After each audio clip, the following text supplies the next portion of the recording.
existe um novo mundo, né?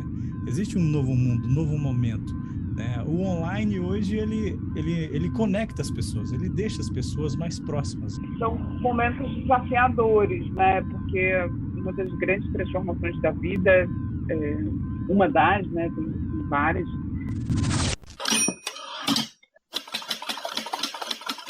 Tá entrando no ar mais uma edição do Live com Autor. Eu me chamo Raik e estou aqui falando com você mais uma vez, trazendo mais um podcast, mais um Live com Autor. Obrigado por você estar aqui ouvindo esse podcast que semanalmente traz alguém diferente para conversar sobre literatura, sobre livros, sobre a importância do ato de escrever, sobre o mercado do livro. Alguém que tem algo a oferecer para você sempre passa por aqui no Live com o Autor. E nessa semana eu vou conversar com a minha querida amiga Gabi Aviaras. Ela é atriz, ela é comunicadora, ela é poeta, ela é mãe. Essa mulher é demais, ela é incrível. E ela vem dar uma aula de sensibilidade, de poesia aqui no podcast, nessa edição. Então se prepara e manda esse episódio para todos os seus amigos.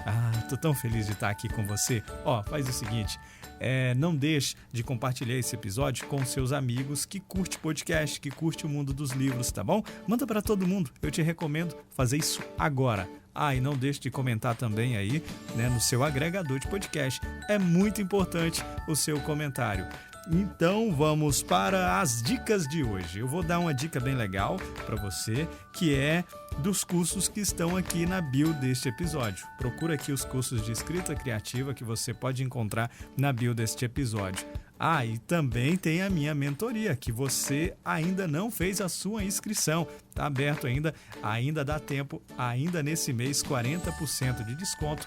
A sessão que custaria aí R$150, agora você pode pagar neste mês até o dia 31, R$110. Aproveita, participa dessa mentoria, você vai aprender muito comigo, tem muita informação para poder te passar. Entre em contato, tira as suas dúvidas, a gente marca aí uma videoconferência. E também eu tenho a minha leitura crítica que posso fazer para você e tenho o meu Copydesk que eu posso estar fazendo para você. Entre em contato agora mesmo e vamos aí fazer uma parceria e melhorar ainda mais o seu trabalho.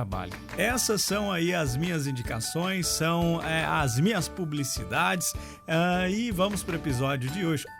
E antes da gente ir para o episódio, quero te dizer que você pode assinar a minha newsletter também, tá? Que está na bio desse episódio, lá pro LinkedIn. Então é isso aí, agora sim a gente pode ir pro episódio de hoje em 3, 2, 1 e você sabe que eu vou falar. Claquete, repete comigo, claquete, e abre um sorriso aí. Vamos falar de novo? Claquete? Eu sou Gabi Aviaras, sou atriz, sou comunicadora, sou poeta, tenho formação como bailarina também, então sou uma pessoa que nasci aí e me enfiei no meio das artes e vivo disso, assim, nunca consegui muito sair desse raciocínio da cultura, das artes, de pensar em transformar o mundo através do meu trabalho, através das escolhas que eu faço, seja escrevendo um livro, seja escolhendo uma peça para colocar em cartaz. E agora eu sou mãe do Jorge também, além disso. Muito prazer e muito obrigada mais uma vez por estar aqui com você, por esse convite de a gente fazer essa troca, bater um papo. Eu admiro muito o seu trabalho. Que isso, é recíproco, viu? O carinho recíproco. E você está ainda com blog ainda? Está mandando sempre aquelas mensagens positivas com o blog, mudando, né, a visão das pessoas com o blog, né, o seu blog?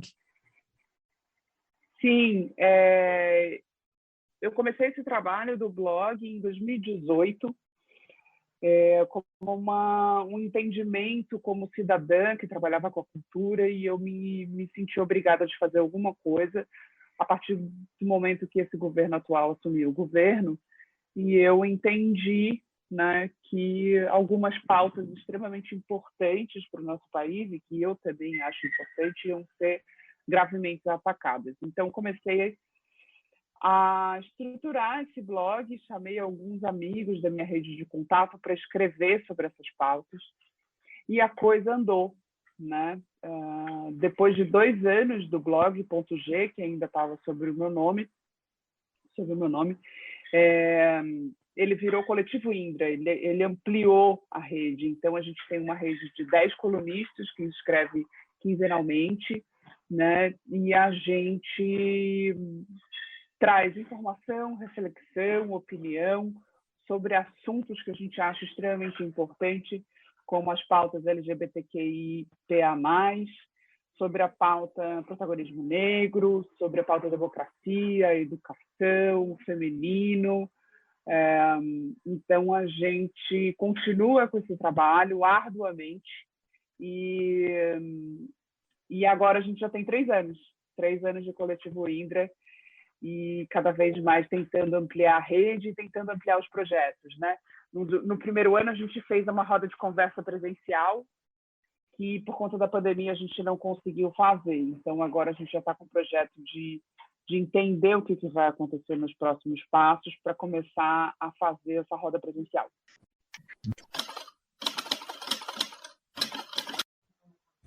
Esse tipo de ação, né, é tão necessário, né, ainda mais quando se tem representatividade, né, no momento que a gente vive atual, né. Eu sei que esse podcast ele vai no próximo mês, ele vai entrar no próximo mês, mas está acontecendo tanta coisa agora, no momento, no mundo em si, né, que olhar para esse trabalho que você faz, né, você vê toda a necessidade de isso estar no ar, né, de estar conversando com as pessoas e as pessoas estarem entendendo a importância da representatividade. No seu trabalho, nesse ponto, no blog, você sofreu alguma barreira? Teve algum assim, impacto que você causou, que você falou assim, eu acho que eu vou parar, porque não dá para continuar? Que eu acho que a gente está privilegiado ainda nesses 3 anos de trabalho, indo para 4 anos, a gente não teve nenhum hater, digamos assim, né? A gente não teve nenhum tipo de ataque. Também acho porque a gente não tem um alcance ainda muito grande, é um assunto que interessa, pensando em nível de Brasil, né? Tamanho de Brasil, interessa ainda a poucos, né? É uma grande maioria, mas ainda poucas pessoas têm esse acesso, né? Acesso à internet, e a gente ainda é pequeno, então a gente não consegue desbravar grandes mares para que o país inteiro conheça a gente. Mas é extremamente importante, assim, né? O que você falou da representatividade, e a nossa preocupação é que as pessoas que escrevessem dos seus lugares de fala, né? Então, assim, não eu, uma mulher branca, escrevendo sobre um acontecimento com uma mulher preta, com um homem preto, mas que pessoas pretas escrevessem sobre elas mesmas, dos seus pontos de vista, dos seus lugares de fala. Né? A gente queria muito que o coletivo se tornasse um lugar fidedigno de você ler coisas que vêm dos lugares de fala de cada cidadão desse. E na sua poesia? O quanto isso está presente na sua poesia?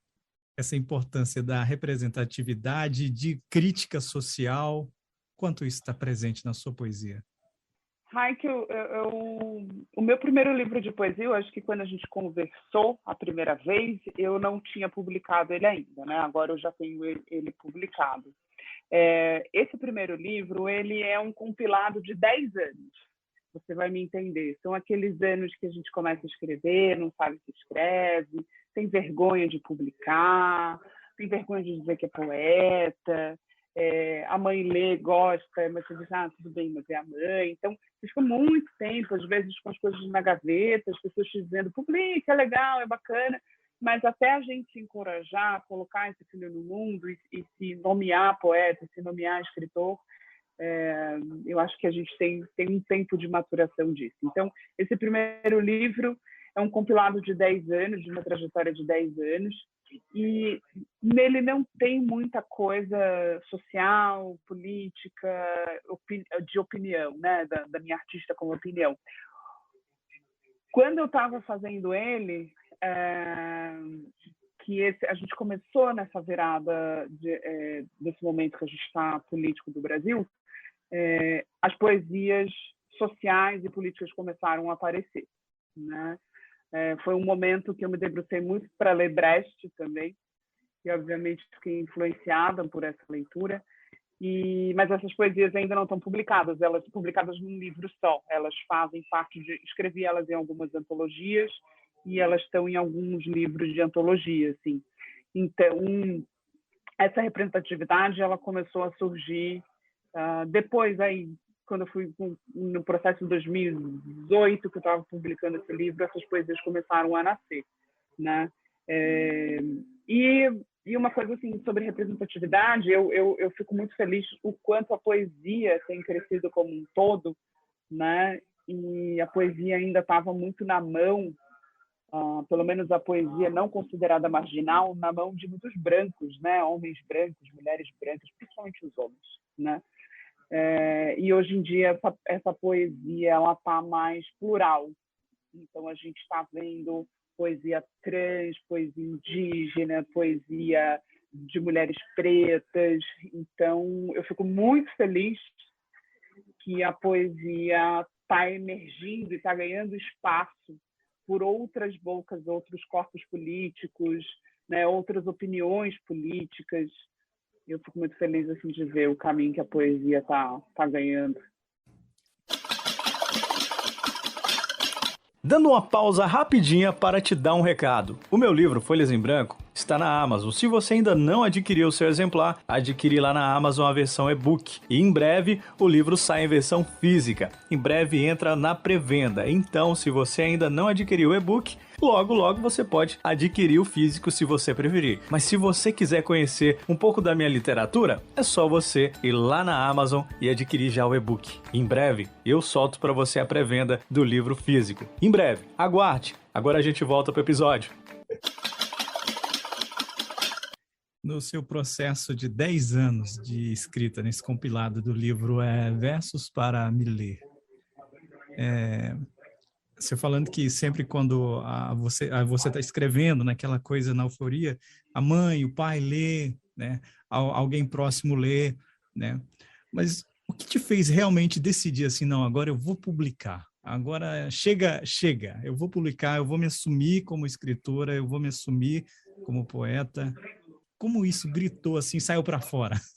Eu faço parte de uma companhia de teatro chamada Companhia de Teatro Íntimo do Rio de Janeiro. E um dos trabalhos que a gente tem de pesquisa é espetáculo sobre poesia. Então, desde 2008, a gente começou a pesquisar os poetas e começar a pesquisar como é que a construção poética da poesia falada, da poesia rimada, vai para a cena. Então, 2008 e 2009 foram anos muito importantes. A gente fez parte de um projeto chamado CCJE, no Centro Cultural Eleitoral do Rio de Janeiro, onde a gente encenou, creio que a maioria dos poetas brasileiros. Isso me colocou numa imersão, né? Porque além de ler, você vai para a história da vida do poeta, como ele vivia, de onde ele vem, onde ele se baseou, o que ele lia. Então foi uma imersão muito grande, assim. E eu me lembro de um dos poetas que até agora é um dos meus poetas prediletos, que é o João Cabral de Melo Neto.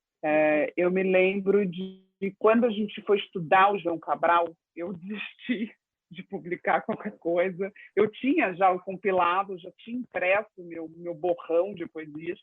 E eu disse, não, imagina, olha o que é poesia. Quem sou eu, ousada, dizendo, eu vou fazer um livro de poesia.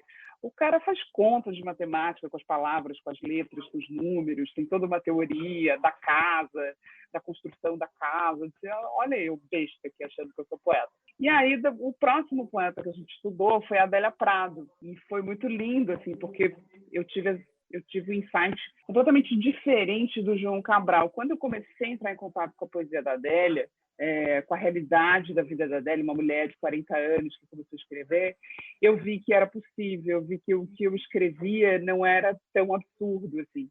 Então, isso me encorajou a colocar esse filho no mundo, né?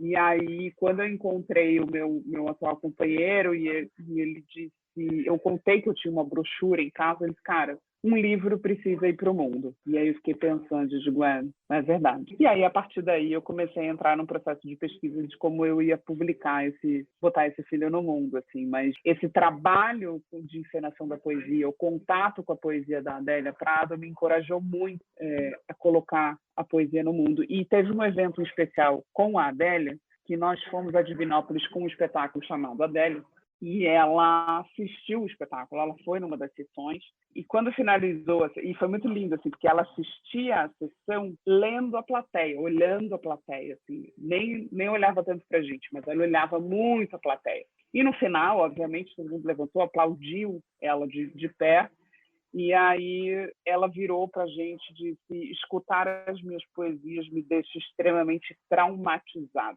A gente levou um susto, assim, de nossa, ela odiou tudo que a gente está fazendo. Mas não é essa leitura, assim. Aí ela falou, ela disse: eu escrevo porque sai de mim, porque nasce de mim. E vai para o livro. Eu não sei como as pessoas leem na casa delas. Eu não sei a cara com que elas leem, eu não sei as coisas que elas falam depois de me ler. E aqui eu estou vendo como as pessoas estão reagindo à minha poesia. Então eu fiquei assim traumatizada. Foi uma reação muito linda, assim. E aí te faz refletir o que é botar o seu filho no mundo e as pessoas reagirem do jeito que elas vão reagir, né? Eu amo a Adélia, eu gosto da Adélia Prado, né? É uma das poetas que eu mais gosto.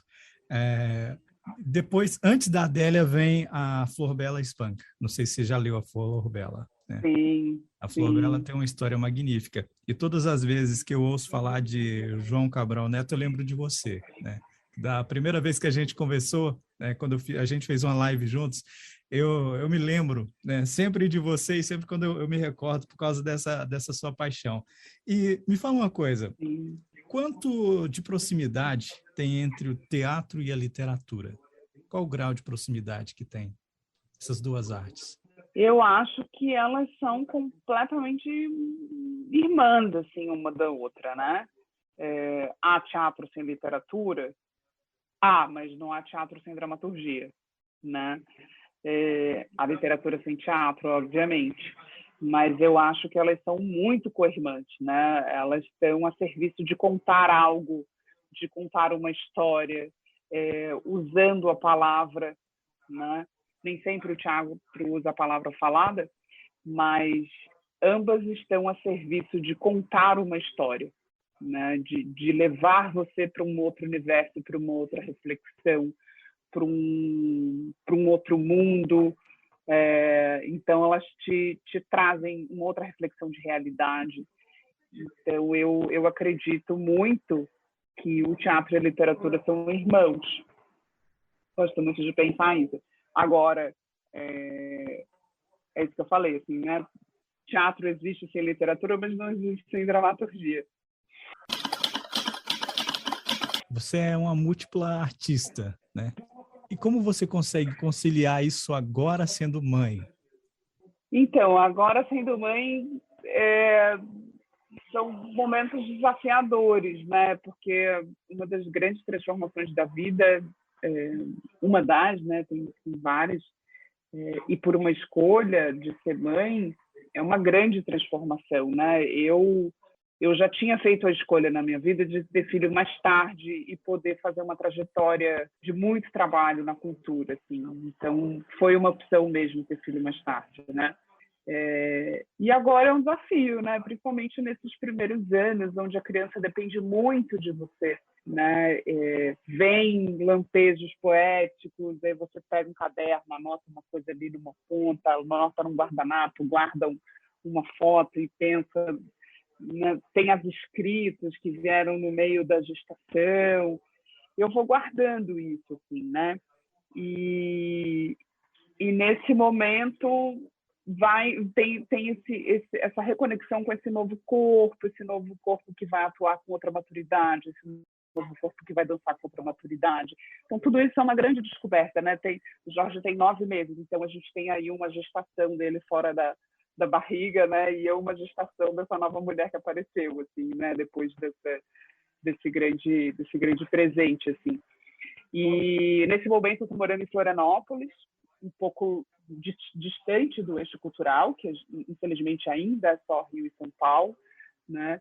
E estou começando a pensar trabalhos culturais para cá, o que eu vou fazer, como as coisas vão acontecer culturalmente por aqui, para entender essa nova retomada, assim. Agora, meu filho, é só ele começar a andar aí para a escola, eu tenho uma lista de livros que eu preciso ler, tenho uma lista de filmes que eu preciso ver, eu tenho 3 projetos de livro de poesia nas minhas anotações, no meu checklist, então é só ele ir para o mundo que a Mames volta a produzir. Ah, bacana. Esse é um momento importante, né? Tá ali do lado, os primeiros passos, todo o processo, né? Eu acho muito lindo esse processo. Eu adoro ver as suas fotos em família, as suas fotos com ele no Instagram, é tudo muito lindo. Então, a gente pode esperar um livro de poesia sobre maternidade. Eu acredito que sim. E é muito louco, né? Você é escritor, você sabe disso, né? As pessoas que ouvem a gente também. Às vezes a gente quer muito escrever aquilo agora e, né, você pode até fazer o exercício, tentar fazer, mas tem algum momento que essas coisas que estão... É como se fosse uma água com areia, elas estão ali, né? Você está nessa rotina com o bebê, esse novo ser, você é um novo ser, então essa água com a areia está misturada. Assim, eu creio muito que chega uma hora que essa areia vai assentar e essa poesia de gestação e essa poesia de mãe, ela vem à tona, assim.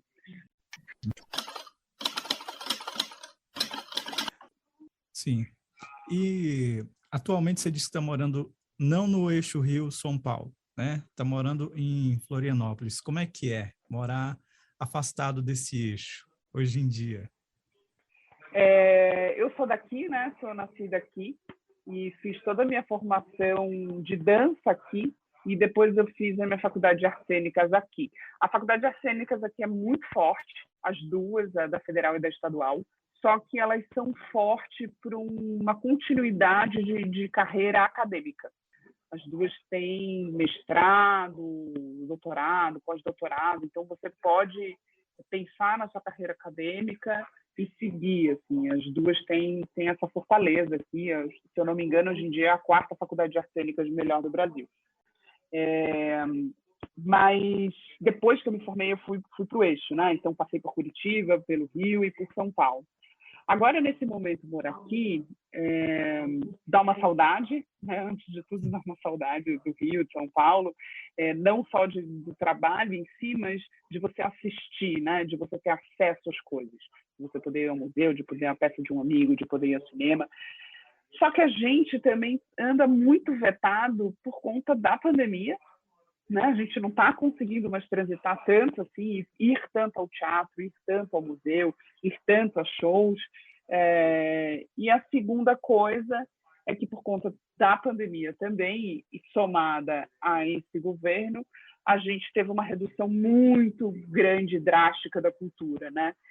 Então, eu acompanho, minha companhia ainda continua no Rio de Janeiro, a gente faz trabalhos à distância, ensaios à distância, tem muitos amigos trabalhando em São Paulo, e é meio que um geral, está num momento um pouco frio desses acontecimentos de trabalho da cultura, né, e de acesso. Então, isso, de alguma forma, eu digo, cara, me tira um pouco daquela sensação, estou perdendo muito, sabe?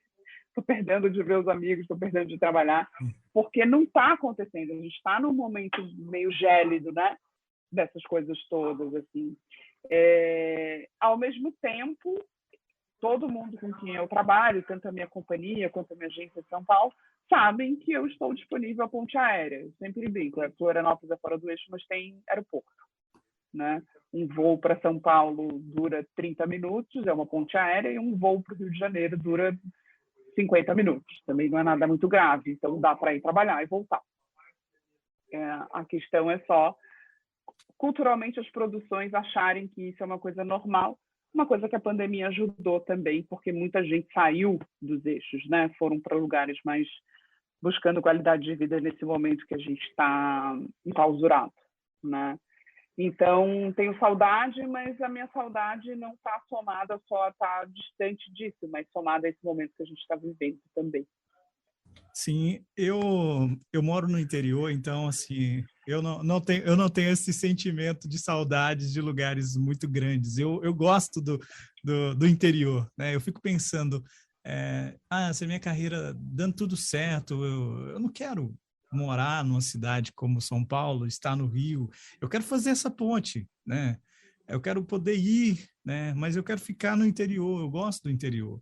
Você pode ver a Adélia mesmo. Você pode ver que a Adélia está no interior, né? A Adélia está no interior. Né? Há artistas que estão no interior, né? Eles não estão presos nesse eixo, né? É necessário você estar nesse eixo para você até um certo ponto, mas você não pode viver em função também dele. Né? Você tem que criar aberturas que te faça ter uma qualidade de vida. E a vida do artista, ela necessita de qualidade de vida para se criar, né? Um ambiente para se criar.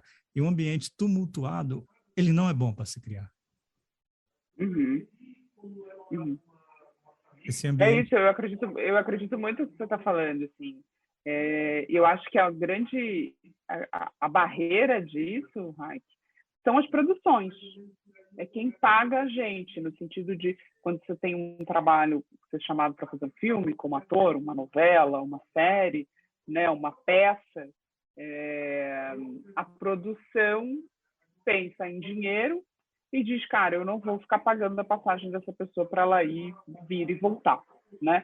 Tem outros ofícios dentro da arte que dá para você sempre ficar. Então, um artista plástico pode super ficar aqui, produzir daqui, ir lá apresentar a exposição dele quando entrar numa galeria, por exemplo, em São Paulo, né? Um escritor, eu acho mais fácil ainda, né? Você escreve dessa casa de onde você está e depois você sai aí fazendo uma turnê de lançamento de livros. Mas o trabalho do ator, ele fica um pouco embarreirado na produção que acaba escolhendo por um ator que está na cidade, que vai ser mais barato, ela não vai ter que bancar com passagem, hospedagem e alimentação, né? Então, nesse sentido, a gente enfrenta um pouco essa barreira, assim. Mas eu concordo plenamente com você. Eu acho que a gente pode estar em qualquer lugar e pega um ônibus, um avião, se disponibiliza, vai lá, trabalha, vai, grava e faz. E ainda mais agora que a gente ficou mais afiado nessas questões online, então tem como você fazer uma leitura de texto aqui pelo Zoom, de uma peça, você tem como fazer um pré-ensaio, uma pré-reunião, e depois você vai para o presencial, né? Entrar em cartaz, a mesma coisa, vai faz peça sexta, sábado e domingo e volta para casa. Eu não vejo problema nenhum, mas eu sei que o empregador acaba pensando na grana e escolhe uma pessoa que está perto, que ele não vai ter que ficar bancando passagem de hospedagem e alimentação. O que é uma pena ainda, eu acho, esse raciocínio, né? Sim, eu também acho. Até porque é necessário mudar. A gente não está vivendo mais aquele mundo que a gente vivia. Existe um novo mundo, né? Existe um novo mundo, um novo momento. Né? O online hoje, ele conecta as pessoas, ele deixa as pessoas mais próximas umas das outras. É igual você dizendo, tem como você passar um texto, tem como você fazer um ensaio, né? Então, isso é importante, isso é legal, isso é bom, isso muda. E tem a qualidade de vida, né? Qualidade de vida, porque a gente não pode ficar tão preso às capitais, né? E a gente precisa também disseminar a arte para o Brasil inteiro. Eu não vejo essa necessidade e esses empregadores têm que começar a pensar diferente, porque senão não dá. E o custo de vida também, né, Raik? Por exemplo, você mora no interior, mas se você tiver o mesmo estilo de vida na capital, o seu custo de vida provavelmente vai aumentar. As capitais normalmente são um pouco mais onerosas que o interior, Sim, né? com certeza. Uma coisa meio geral no país, né? Então, assim, vir para Florianópolis também baixa o meu custo de vida e tem que baixar, porque eu, como artista, estou ganhando menos. Não tem como me manter. Não adianta não ter trabalho no meio de uma pandemia ou querer continuar morando em São Paulo sem dinheiro, né? Com certeza. Eu vou ter que pensar e achar meios de baixar meu custo de vida. Porque, e com essas políticas culturais aí agora, assim, baixando o cachê de artista, e aí quando eu falo artista, eu falo toda a gama de artista, não só de ator, É isso, assim, a gente está num momento muito escasso de querer na cultura, né? A gente tem, graças a Deus, agora Aldir Blanc, a Lei Paulo Gustavo, que saiu essa semana, que são leis importantíssimas, mas a gente está pensando de um projeto. Você faz um projeto onde você tem um teto mínimo de recebimento como artista e aquele dinheiro acaba em 2, 3 meses, e qual é o próximo mês? Né? Qual é o próximo projeto? Então, antes a gente conseguia engatar um trabalho no outro. Esse era a nossa fome, o nosso ofício, né? Eu preciso engatar um trabalho no outro para estar sempre gerando dinheiro, recebendo dinheiro e pagando as contas. E continuar trabalhando. Agora está muito difícil de engatar um trabalho no outro. E faz parte, é só um momento. Eu acredito muito nisso. Assim. Eu acredito que a gente vai sair dessa, acredito que ano que vem a gente muda de política, muda de governo, para a gente começar a voltar a remar para um lugar que a gente estava positivamente na cultura, né? E a cultura de Florianópolis é uma cultura de interior, apesar de ela ser uma capital, é uma cultura que precisa de uma política pública, é uma cultura que precisa de um incentivo. A gente tem, eu não sei se você sabe, uma linhagem gigante de escritores e poetas aqui no estado de Santa Catarina, principalmente aqui em Florianópolis, pessoas bem representantes assim, no cenário da literatura do país, mas a cidade não conhece, não é falado na escola, não é ensinado na escola, as pessoas ensinam só o Cruz de Souza, né? Que é incrível, óbvio, um homem negro, simbolista, óbvio que ele é importante ser ensinado, mas a gente tem mulheres poetas, né? Homens poetas que a gente não conhece. Então, é uma cidade que falta política pública para que as pessoas entrem em contato com a própria cultura local, né? E também a abertura de vir outras culturas de fora para que haja intercâmbio e não só projetos de celebridade, né? Não adianta vir só um show megalomaníaco gigante. Não, a gente precisa ter intercâmbio entre a literatura, intercâmbio entre as artes plásticas, intercâmbio entre as artes visuais, porque a gente tem muita gente bacana aqui, né? E quando você faz o intercâmbio, você traz para cá e, ao mesmo tempo, você também leva para o mundo, né? Então, Florianópolis precisava de um olhar, assim. Ela tem uma característica muito parecida com o Rio, por ser uma cidade de praia, uma cidade de litoral. Eu não conheço nunca vivi em outras cidades de litoral, nesse nosso litoral imenso do Brasil, mas eu sei que, vivendo nas duas, eu noto essa característica, que a praia briga com a cultura, né? Então, eu não vou a pé às 7 porque não deu tempo de sair da praia, tomar banho, jantar. Então, só que o Rio sofre um pouco menos porque o Rio é muito grande. E Florianópolis, cultura no verão, não existe. Porque é a praia. A praia. É a praia. A praia sempre vence. Quero visitar Florianópolis ainda. Queria ir. Mas se houvesse, assim, né, aqui pensando com cabeça de gente criativa e artista, mas se houvesse políticas públicas, haveriam artistas e produtores para pensar num projeto cultural na praia. Com certeza, com certeza. Um cinema aberto, aqui escurece no verão, 8h30, 9 horas. Por que não esse horário ter um telão para passar um cinema na praia? Olha que delícia. Né? Verdade. Por que não você ter um teatro na praia, você ter um teatro acontecendo ali com as pessoas, trazendo as pessoas para a rua, porque o verão convida muita gente para a rua, né?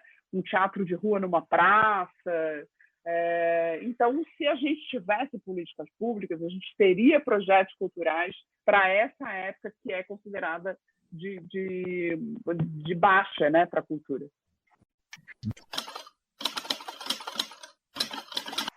Para a gente encerrar, minha querida, eu queria que você indicasse um filme, um livro, uma peça, né, que também a gente pode ler peça também, né? Ou uma peça que talvez esteja em cartaz. Sim, que pode estar em cartaz. Eu adoro ler peças.